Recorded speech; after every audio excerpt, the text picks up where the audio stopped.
샬롬, 오늘의 말씀지기 강은영 간사입니다. 오늘도 풍삼 큐티를 통해 하나님과 동행하는 은혜를 누리는 여러분이 되길 축복합니다. 베냐민 사람 하나가 진영을 탈출하여 이스라엘의 패전 소식을 전했습니다. 그 소식을 들은 실로의 성읍 사람들은 슬퍼하며 울부짖었지요.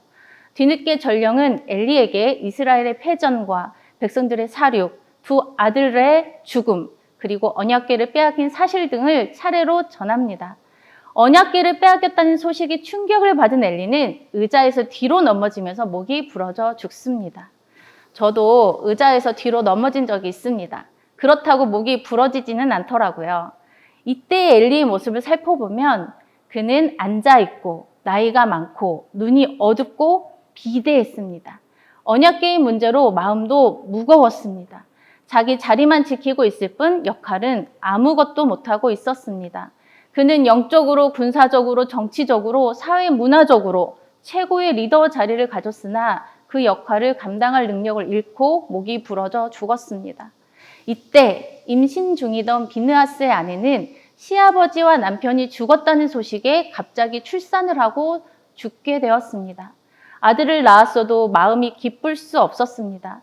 그녀가 죽어갈 때 곁에 있던 여인들이 두려워 말라고 위로하였지만 그녀는 어떤 대답도 하지 않았습니다.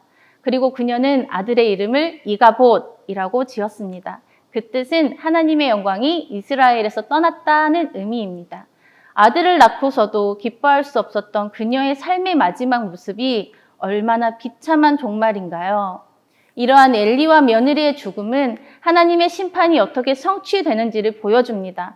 이 심판은 하나님의 언약궤, 즉 그 영광이 떠난 이스라엘의 참담함을 실감나게 보여줍니다. 이가봇이라는 이름은 이러한 이스라엘의 비참한 처지를 단적으로 드러냅니다. 하나님과의 바른 관계를 유지하지 못한 그리스도인의 모습이란 이러한 비참한 결말일 뿐입니다. 그런데 이가봇이라는 이름처럼 정말 하나님이 이스라엘을 떠나셨을까요?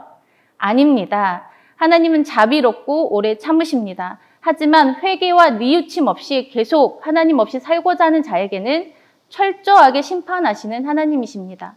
그래서 하나님은 자신을 가볍게 여기고 세상을 더 무겁게 여긴 자들을 떠난 것입니다. 이 일을 통해 하나님은 분명하게 다시 말씀하십니다.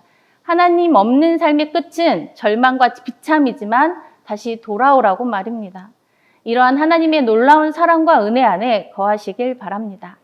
우리는 하나님 앞에서 올바르고 정직한 삶을 살아가야 합니다.